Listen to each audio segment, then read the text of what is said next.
కూటమి ప్రభుత్వం ప్రభుత్వ స్థలాలని పప్పు బెల్లాల్లాగా పెద్ద పెద్ద కంపెనీలు కూడా చేస్తుంది.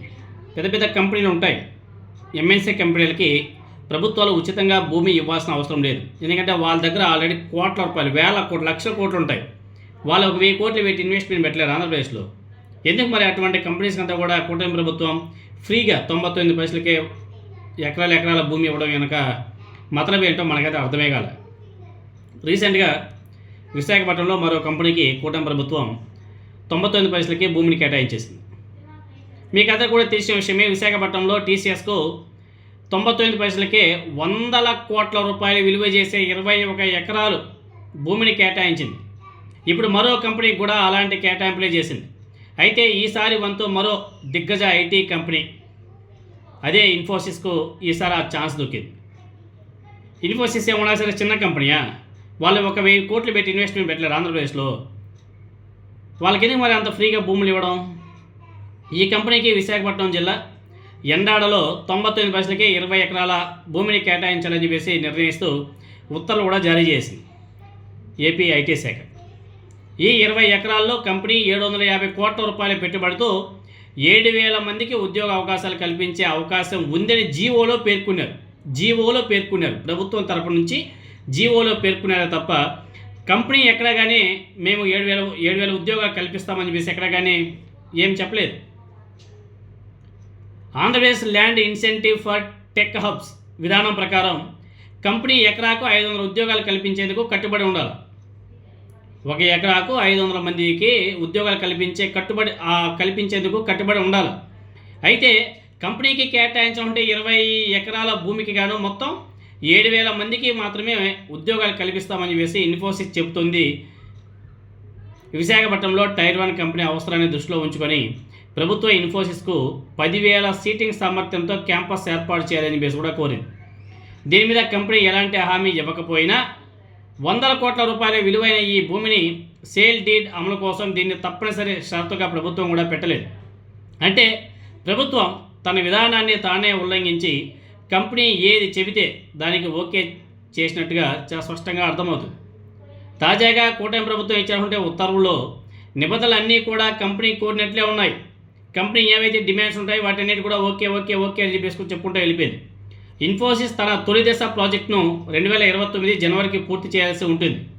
ప్రాజెక్ట్ ప్రగతి ఆధారంగా తొలి దశ పూర్తికి అదనంగా మరో ఏడాది గడువు ఇచ్చే వెసులుబాటు కూడా కల్పించింది కూటమి ప్రభుత్వం. తొలి దశ, రెండవ దశ కలుపుకునే మొత్తం 6 సంవత్సరాల్లో ప్రాజెక్ట్ పూర్తి చేయాల్సి ఉంటుంది. ఇక్కడ కూడా మరో 2 ఏళ్ళు గడువు పొడిగించే అవకాశం, వెసులుబాటు కూడా ఉంది. సో వీటితో పాటు ఏపీఐఏసీ ఈ ప్రాజెక్టుకు అవసరమైన రహదారులతో పాటు అన్ని మౌలిక సదుపాయాలు కల్పించాలని చెప్పేసి ఆ జీవోలో ఆదేశించడం జరిగింది. ఎండాడ కొండ లేఅవుట్ అది. ఆ లేఅవుట్లో మొత్తం 79 కోట్ల రూపాయల అంచనా వ్యయంతో మౌలిక సదుపాయాల కల్పనకు ఐటీ శాఖ పరిపాలనాపరమైన అనుమతులు కూడా మంజూరు చేసింది. ఈ కంపెనీకి ఏపీ ఐటీ అదేవిధంగా జీసీసీ పాలసీ ప్రకారం అన్ని ఇతర ప్రోత్సాహాలు కూడా దక్కుతున్నాయి అని చెప్పేసి ప్రభుత్వం ఇచ్చినటువంటి జీవోలోనే చాలా స్పష్టంగా మెన్షన్ చేశారు. సో దిగ్గజ ఐటీ కంపెనీలకే కాకుండా ఐటీ అభివృద్ధి పేరుతో ఆంధ్రప్రదేశ్ ప్రభుత్వం రియల్ ఎస్టేట్ సంస్థలకు కూడా విశాఖపట్నంలో కోట్ల రూపాయలు విలువ చేసే భూములను కారు చౌకగా కట్టబెట్టిన సంగతి మీకు అందరూ కూడా తెలిసిందే. ఇప్పుడు వైజాగ్లోనే ఎండాడలో ఇన్ఫోసిస్ కోసం కేటాయించినటువంటి భూమి విలువ తక్కువలో తక్కువ అయినా కానీ 1000 కోట్ల రూపాయలు ఉంటుంది.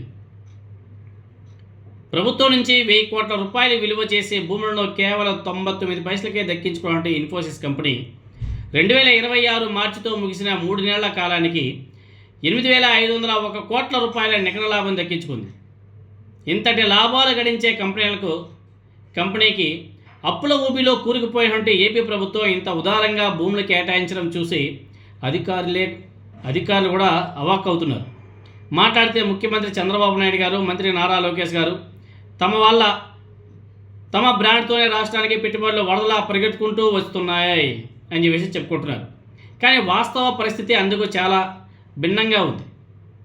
ఒక ఐటీ కంపెనీయే కాదు, ఇతర పరిశ్రమలు కూడా ఆంధ్రప్రదేశ్ ప్రభుత్వం కల్పించే రాయితీలు, ప్రోత్సాహాలు దేశంలో మరో రాష్ట్రంలో ఏ రాష్ట్రంలో కూడా ఎక్కడా కానీ ఇవ్వరు అనేసి కూడా అధికార వర్గాలు చెప్తున్నాయి.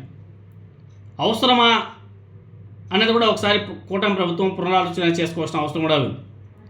చిన్న చిన్న స్మాల్ స్కేల్ ఇండస్ట్రీస్కి అయితే నువ్వు హెల్ప్ చేసినా పర్లేదు. పెద్ద పెద్ద ఎంఎన్సీ కంపెనీలకు కూడా లక్షల కోట్ల టర్నోవర్ చేసే కంపెనీలకు కూడా ప్రభుత్వం రాయితీలు ఇవ్వడం ఏంటి? ఒకవేళ రాష్ట్రం ఏమైనా రిచ్ స్టేట్ అయితే ఓకే, నువ్వేమైనా చేయొచ్చు. పేద స్టేటు వాళ్ళు ఎప్పుడు కన్స్ట్రక్షన్ చేస్తారో, వాళ్ళు ఎప్పుడు ఉద్యోగాలు ఇస్తారో, వాళ్ళు ఎప్పుడు కార్యకలాపాలు ముందుకు తీసుకెళ్తారో, ఎప్పుడు ఆ రెవెన్యూ జనరేట్ అవుతుంది, ఎప్పుడు రాష్ట్రానికి జిఎస్టీ వస్తుంది, ఆ దేవుడికే తెలియాలి. మీరందరూ కూడా చూస్తున్నారు కదా, గత కొద్ది రోజులుగా అన్ని సాఫ్ట్వేర్ కంపెనీస్ అంతా కూడా లే ఆఫ్స్ ఇస్తున్నాయి. నైట్కే మెయిల్ చేస్తున్నారు. అలాంటి సాఫ్ట్వేర్ కంపెనీలకు మరి చంద్రబాబు నాయుడు గారు ఏ ఉద్దేశంతో అలా ఇచ్చుకుంటూ పోతున్నాడో మనకైతే అర్థం కాలే. చూద్దాం మరి.